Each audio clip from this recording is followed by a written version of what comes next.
Hi hello welcome to Grace West channel. ನಾನು ಇವಾಗ evening ಸ್ನ್ಯಾಕ್ಸ್ಗೆ ಅಂತೇಳ್ಬಿಟ್ಟು ಚುರುಮುರಿನ ಮಾಡ್ತಾಯಿದ್ದೀನಿ. ಮನೇಲೇ ಇರುವಂಥ ಇಂಗ್ರೀಡಿಯೆಂಟ್ಸ್ನ ಯೂಸ್ ಮಾಡಿಕೊಂಡು ತುಂಬ ಸೂಪರಾಗಿರುವಂತಹ ಚುರುಮುರಿನ ಮಾಡ್ತೀನಿ. ಇದು ಮಕ್ಕಳಿಗೆ ಇರ್ಬೋದು, ನಮಗೆ ದೊಡ್ಡವರಿಗೂ ಎಲ್ರಿಗೂ ಕೂಡ ತುಂಬಾ ಇಷ್ಟ ಆಗುತ್ತೆ. ಅದಕ್ಕೋಸ್ಕರ ಮನೇಲೇ ಸ್ವಲ್ಪ ಟೇಸ್ಟಿಯಾಗಿ ಮಾಡ್ಕೊಂಡು ತಿನ್ನೋಣ ಅಂತೇಳ್ಬಿಟ್ಟು ಟ್ರೈ ಮಾಡ್ತಾಯಿದ್ದೀನಿ. ತುಂಬ ಚೆನ್ನಾಗಿರುತ್ತೆ ಮತ್ತು ತುಂಬ ಈಸಿ.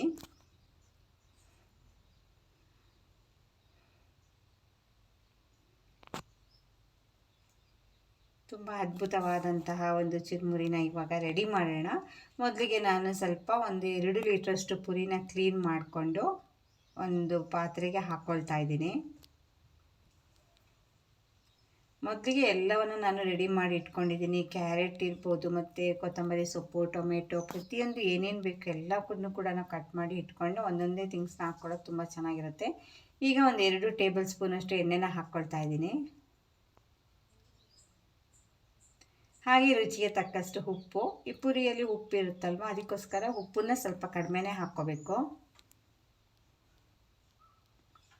ಮತ್ತು ಈಗ ಮನೇಲಿ ಇರುವಂತಹ ಬೇಳೆ ಸಾಂಬಾರು ಪುಡಿನ ಒಂದು 2 ಟೇಬಲ್ ಸ್ಪೂನ್ ಹಾಕ್ಕೊಳ್ತಿದ್ದೀನಿ.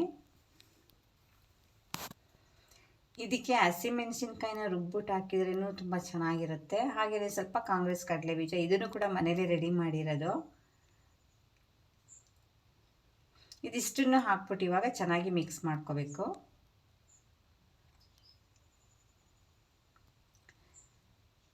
ಅಪರೂಪಕ್ಕೆ ಈ ಥರ ಎಲ್ಲ ಮಾಡ್ಕೊಂಡು ತಿನ್ನೋಕ್ಕೆ ತುಂಬ ಚೆನ್ನಾಗಿರುತ್ತೆ. ಮಕ್ಕಳು ತುಂಬ ಇಷ್ಟಪಡ್ತಾರೆ. ಸಾಯಂಕಾಲ ಆಗುವಾಗ ಸ್ಕೂಲಿಂದ ಬಂದಮೇಲೆ ಅಮ್ಮ ಏನಾದರೂ ಕೊಡು ಅಂತ ಕೇಳ್ತಾ ಇರ್ತಾರೆ. ಆ ಟೈಮಲ್ಲಿ ನಾವು ಇವಾಗ ಅರ್ಜೆಂಟಿಗೆ ಈ ಥರ ಮಾಡಿಕೊಟ್ರೆ ತುಂಬ ಚೆನ್ನಾಗಿರುತ್ತೆ. ಅವ್ರ ಜೊತೆ ನಾವು ಕೂಡ ತಿನ್ಬೋದು. ಮತ್ತು ಇವಾಗ ಕ್ಯಾರೆಟ್ ಹಾಕ್ಕೊಳ್ತಾ ಇದ್ದೀನಿ. ಒಂದು 3 ಕ್ಯಾರೆಟ್ನ ತುರಿದಿಟ್ಟಿದ್ದೀನಿ. ಕ್ಯಾರೆಟ್ ಸ್ವಲ್ಪ ಜಾಸ್ತಿ ಇದ್ದರೆ ಇನ್ನೂ ಒಳ್ಳೆಯದು. ಹಾಗೆಯೇ ಒಂದು 2 ಟೊಮೆಟೊ, ಮತ್ತು ಸ್ವಲ್ಪ ಕೊತ್ತಂಬರಿ ಸೊಪ್ಪು, ಮತ್ತು ಸ್ವಲ್ಪ ಈರುಳ್ಳಿ,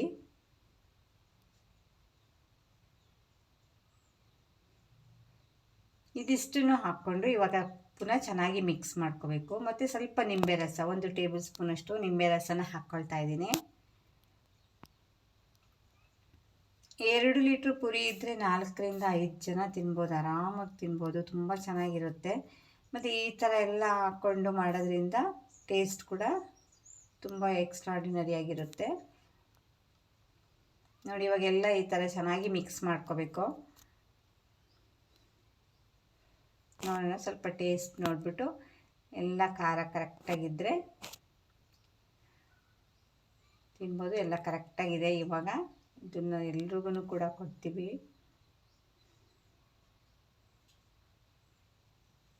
ಎಲ್ಲ ಮಸಾಲೆ ಎಲ್ಲ ಕಡೆನೂ ಕೂಡ ಸ್ಪ್ರೆಡ್ ಆಗಬೇಕು. ಅದಕ್ಕೆ ಚೆನ್ನಾಗಿ ಮಿಕ್ಸ್ ಮಾಡಿಕೊಡ್ಬೇಕು.